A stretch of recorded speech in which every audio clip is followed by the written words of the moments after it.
How essential is movement in building resilience and strengthening mental health in youth? Extremely important, says the creator of the very popular YouTube channel BodyFit by Amy and our guest on this month's podcast.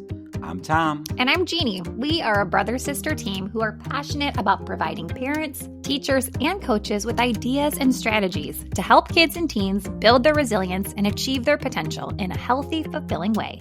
Welcome to the Raising Resilient Kids podcast. Our question from a viewer this month is, how important is physical fitness in strengthening mental health and building resilience in youth? Here to answer this question is one of my dearest friends, Amy. Amy is a certified personal trainer and fitness instructor with over 15 years of experience. She has certifications in pregnancy, postpartum corrective exercise, fitness for menopause, and is a pre-postnatal training specialist. 10 years ago, Amy started her YouTube channel, BodyFit by Amy, and since then, she has garnered a community of over 920,000 subscribers and created over 1,700 workout videos that are free, fun, effective, and for everyone. I know her because not only do I do her workouts 3 times a week, but she's also one of my dearest friends. Amy, I was stumbling over all of those statistics because they're so big. I think I might have been subscriber number 2. Well, you probably were because you were there when I first started. And I think I probably said to you, like, we're just going to try to make some videos and these will be things that you guys and my other training clients can do when I'm gone or when you're traveling. And who knew? I mean, it took a lot of time, but people are doing them all over the world. So what is your answer to that? How important is physical fitness in strengthening mental health and building resilience in youth? Oh man, I don't know if I can quantify it. With kids, I mean, obviously if you've been around kids, they have a lot of energy. They need to be using it. We already know, we talk about how good it is for our bodies, for our physical health, but for our mental health. And there is so much research to support this. Research where they've looked at kids all through their teen years. They've looked at kids who were genetically predisposed to depression or anxiety. And exercise is one of the main things that we know will help lower those rates. Mm-hmm. Exercise has similar benefits to an depressant of how it affects our brains, our serotonin levels, our dopamine levels, our endorphins. We talk about this a lot in adults. I think it's talked about less in kids, but yes. It's a similar effect. And then the other thing is we know that our brains work better when we move our bodies. Ironically, some things like physical education classes and recesses and things are getting cut out of school days or limited in school days because we want to improve the test scores. Mm-hmm. But what we know improves brain function, cognition, memory is movement. So I think we're gradually seeing some changes in that. But getting your kids active and having movement just to be a regular part of their life is probably one of the best things we can do as parents, as caregivers, as people with kids in our lives. And Amy, one thing that I realized that I did not say about you that is a big part of your life is not only are you a wife, but you're also a mom. So do you feel like since having kids, they're of school age, like, yes. Do you notice a difference between them when they're moving more and moving less? Oh, absolutely. Yes. I always quote my son's first day of kindergarten, his first day of quote unquote real school. He had been in preschool and he had been at home. And the first thing he said when he came home is, I had fun, but we do a lot of sitting. And I feel like that is, and I was like, okay, well, they come from preschool where all they do is play all day, right? Which is exactly what they should be doing developmentally at that age. But they get into school and that's why they're there, right? They're learning, they're processing, they're learning to, listen and read and do all the things that we're supposed to learn in school. But they are very sedentary during those school days. And my kids' school is great. They have 2 recesses. They do have a physical education program. They get to be outside a lot, but it's still, sometimes they come home from school and I can just tell they need to burn off energy. They've just been sitting a lot and their brains are tired. Their bodies are tired, not because they've been doing too much physical activity, but because they haven't been doing enough, which is something we talk about with adults. I talk about with clients. You don't want to wait to get the energy to go work out. You're going to get the energy from that movement. And so when kids feel sluggish or they feel like they don't want to do something or they're whiny or they're complaining, a lot of times they just need to move. Amy, can you tell us a little bit more? So they have 2 recesses during the day? Can I you tell feel us more about that? very, Because we have a lot of teachers that listen to this, and that's not yes. true out It's here in not, Illinois. yeah, Yeah. yeah. So they have a built-in, they're short. They have a Mhm. built-in snack period, which it may change as they get older. But right now for their elementary years, they have a snack time, which is usually like 9:30, 10 o'clock. And they can eat a snack and they can go play. And then their lunch period is also their recess. So it is Okay. paired with nutrition. I also think they have good teachers who do a lot of brain breaks. I made some videos like this years ago, and I've been making more recently with my kids, just little 5-minute videos of ways to get kids moving. The amazing thing is that side of things really boomed during the pandemic years because Oh, there were a yeah. lot of teachers and PE teachers and trainers like me putting stuff out there on YouTube and social media and other places you can get stuff for free. So if teachers are looking for things like that, I certainly have some on my channel, but you can just look up brain breaks and find a lot of really good stuff, quick dance parties, things like that. I think that stuff can be really beneficial. It's kind of what we talk about with adults. We think of exercise has to be 30 minutes or 20 minutes, but really just 5 minutes of movement here or there, especially with kids throughout their day, can be really helpful. I think that is encouraging to hear, that it really is just 5 minutes here and there. You don't have to send a kid out and say, okay, play outside for 45 minutes or whatnot. I know there's a lot of pressure on teachers to get the test scores up, to make sure they get all of the standards of learning. Like a job I could never have. They are true like angels on earth teachers. Yes. So I know that it is hard to make time for anything else. So just remembering that just quick little movement breaks can be really beneficial for our brains and for our bodies. So this is a question that I feel like I could hear my parents asking when I was a kid, which is, how do I motivate my child who isn't into athletics? That was me, to exercise more. So what would you tell my parents, 30 years ago? What suggestions do you have on how to motivate that kid? I would say the number one thing that parents, caregivers, anybody who has children in their life can do to get their kids active is to model active behavior. Yeah. And this, again, statistically, kids who have parents who are active, even down to in the womb, when women work out when they're pregnant, statistically, those kids tend to be more active as adults, as kids. And to make it not about, oh, mom has to go work out because she's trying to lose weight, or because we're supposed to work out, not make it a chore, not be very aware of how you talk about it, that it's just a normal part of life, that it's fun, that it's something that we do because we feel better. That just leaps and bounds will make a big difference in how our kids view movement. For kids, it's how can we get them moving in a way that's fun for them? And that is going to be different. Obviously, sports is something that's talked about a lot because kids also learn teamwork and cooperation, but not every kid is into that. I would say expose kids if you can, and there are great Parks and Rec programs and things like that. But also I find around here, there's a lot of stuff that's not necessarily organized sports that you can find. Our Parks and Recs has things like dodgeball, and they have karate, and they have hip hop dance classes and things like that.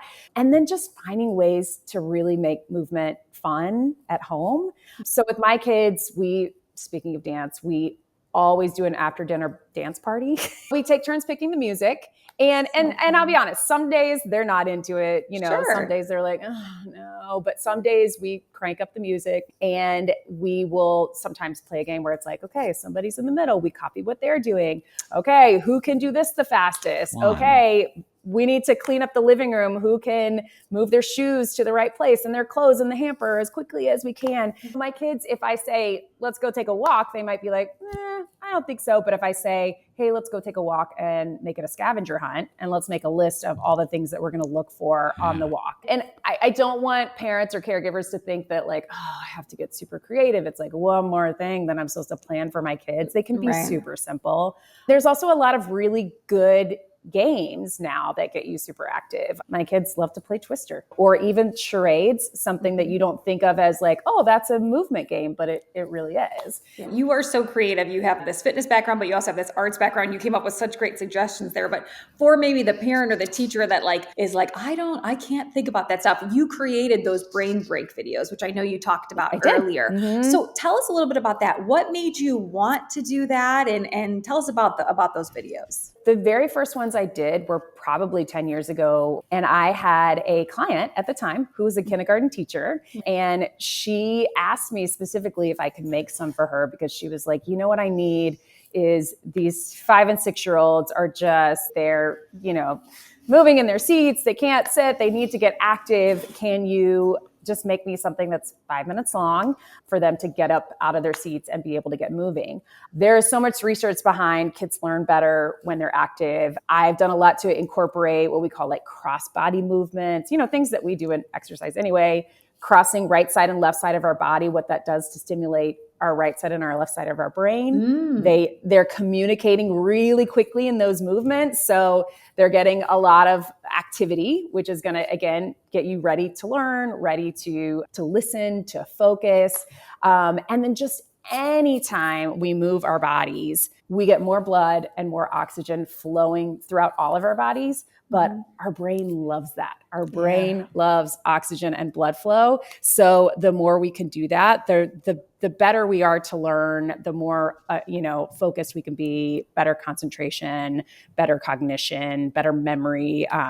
It's not just, they need to burn the energy. It's, during a school day, this is really going to help in a lot of different ways. We talked a lot about how movement is important for kids, but we also know that it's important for us as adults too. But we have teachers, parents, our lives are so busy these days. So what suggestions do you have for a parent or a teacher or a coach who doesn't feel like they have that time for exercise? I would just remind everybody that 5 minutes here or there can go a long way, that those brain breaks are just as effective for somebody in the middle of their work day as they are for a kid in the middle of a school day.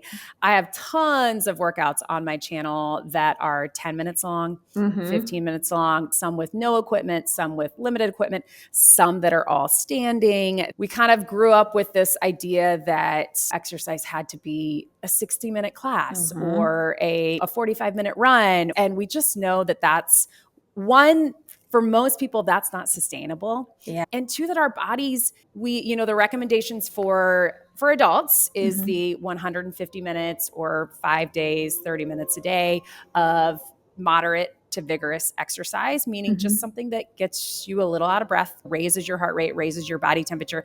It doesn't mean that you have to be totally spent, that you have to kill yourself in a workout. You can get that with 5-minute workouts a day, or you can get that spread throughout your week. I think we get really caught up in all or nothing. Like, well, I can't commit to it now, so I'll just start in January when, I'm more motivated, or I have more time, or after this current season of my life that's really busy. And, why wait? Start today. You can get just 5 or 10 minutes, and I promise you'll feel better. But it's more sustainable when we think of it in these short bouts here or there can make a huge difference. Do you have maybe a brain break or just like a simple exercise that you can walk Tom and I and our listeners through right now? Yes, let's get our 5 minutes. Okay, so the first thing I would say is everybody just stand up wherever you are. Oh, good. Okay. You walk us through, Amy. Straight. Okay. So stand up. And the first thing is just to start moving, whatever that is for you. So maybe a march and pump your arms, just something to get the blood flowing. And knowing, something I like to remind people of is that the more muscles we get moving, the higher that heart rate is going to get. So anytime you can incorporate your arms into something, maybe even taking them over your head, something like that. Also, if you've been sitting at your computer and you're feeling all of that stress from sitting too long, this is going to help with that. So then let's take it. We were just talking about this cross body movement, which is going to help both sides of our brain. And we're going to take our knee to our elbow. So you're just crossing, and you can actually touch it, or you can take your hand to your knee if that's better for whatever your mobility and flexibility is. So again, what this kind of stuff does is stimulates our brain, which we're already doing just by the blood flow, just by the oxygen. But that right side and that left side in our brain, those neurons are having to talk constantly to each other. And that's making them more receptive, more focused, ready to concentrate on what's next. So how about we add a little extra to that? And I want you to go underneath your legs if you can and clap. You're going to clap up top, clap underneath. And if you can't get under the leg, that's okay. You can just do a clap and a clap. And I would just encourage everybody, don't worry about what it looks like. We can't see you. If you're moving, you are doing it right. That's what I always say. If you're moving safely and you're not going to injure yourself, you're doing it right. I am laughing at how you look, Tom. I can't lie.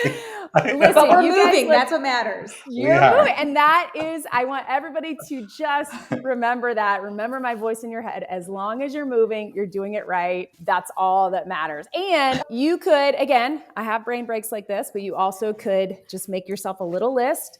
I always tell people, set an alarm on your computer or your phone, maybe every half hour. Stop what you're doing. If it's work or you're at home, and just get up and do it. It makes a big difference. How do you feel, guys?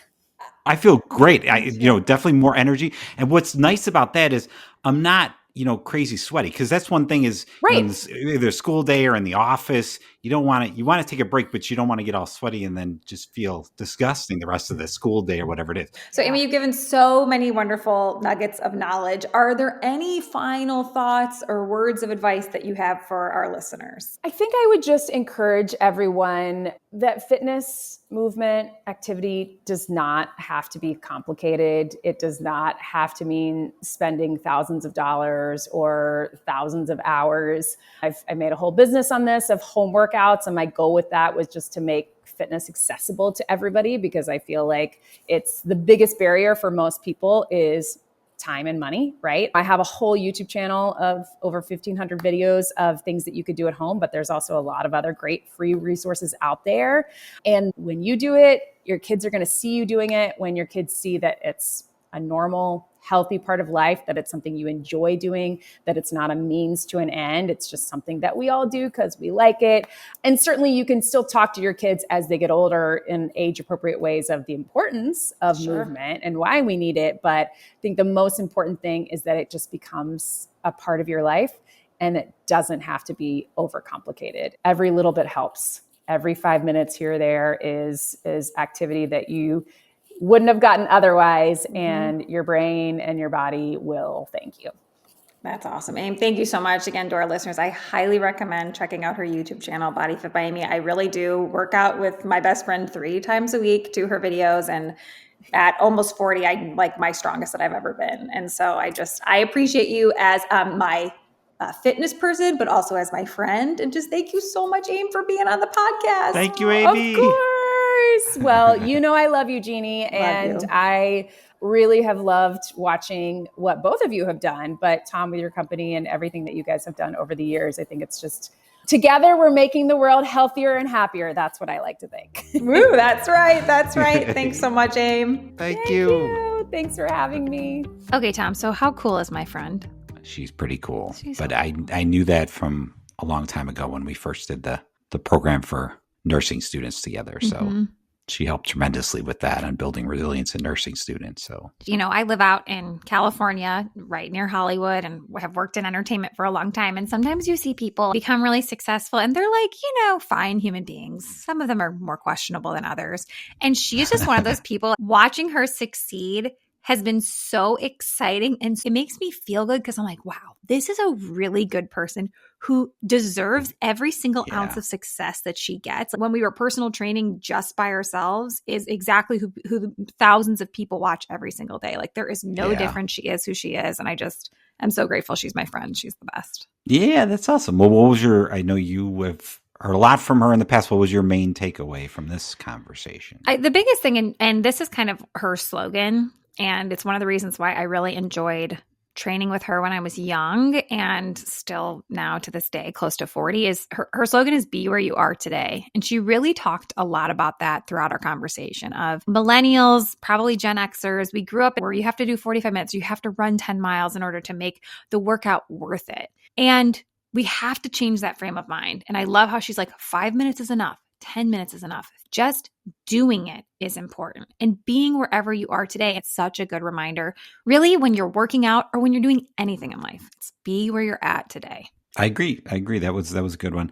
The brain breaks, I think, are an excellent idea. If kids are spending a lot of time like studying for a big test, just quickly get up and take a quick little, 5-minute brain break that she kind of talks about, even in the classroom potentially, right before a test or as as the class is about to begin, just taking a few minutes. I mean, you saw there with ours, I don't even think that was probably 2 or 3 minutes is what we did. Yeah. And I felt fantastic after. Totally. Same. I am very thankful, though, that most people are listening to this podcast on Spotify or on Apple not watching the YouTube video, because I am sure I looked like an idiot. Listen, in that video. same. We both looked quite ridiculous. Obviously, I was looking more at you and being like, okay, well, he looks that goofy. I know I don't look much better, but like we're in it together. Hopefully you were listening and not watching. Just follow along. Yeah, no, even if you're watching, just close your eyes during that part, you know? Exactly. Yeah, no, I felt energized. I think about the videos that we're doing, the weekly mental fitness technique of the week videos. I'm going to do a brain break. I'm going to pull up one of Amy's videos or brain breaks and do it right before I film, because I just felt better, felt more energy, more positive after just that short few minutes. I totally agree. She had so many good little nuggets of knowledge, as I like to say, in there. And I'm just, again, Amy, thank you so much for being on the podcast. You are the best. Thank you, Amy. All right, everybody. Well, thank you so much for listening, and we'll see you next month. The Raising Resilient Kids podcast is sponsored by Happy You're Here, educational, safe, and joyful videos for kids. Through music, visuals, and sound, your baby, toddler, and preschooler will learn about letters, numbers, and so much more. Happy You're Here is quality screen time that both kiddos and their adults can feel good about. Head to www.youtube.com/@SoHappyYouAreHere to check it out, or click on the link in the show notes. The Raising Resilient Kids podcast is also sponsored by the Resilient Youth Program. If you're a parent, teacher, or school administrator who wants to incorporate a proven resiliency building program into your school's curriculum, then the Resilient Youth Teach the Teacher program is exactly what you need. This curriculum brings coping skills and life management tools into the school environment to help students better manage daily stress and positively impact their academic performance, mental health, and well-being. For more information, visit the Resilient Youth Teach the Teacher website in the show notes, or at www.smarthwp.com/RY4teachers. That's www.smarthwp.com/RY4teachers. The Raising Resilient Kids podcast is produced, hosted, and edited by brother and sister team Tom and Jeannie Klishevitz. Do you have a question you would like answered by one of our expert guests? If so, visit www.smarthwp.com/Raising Resilient Kids podcast. Thanks for listening.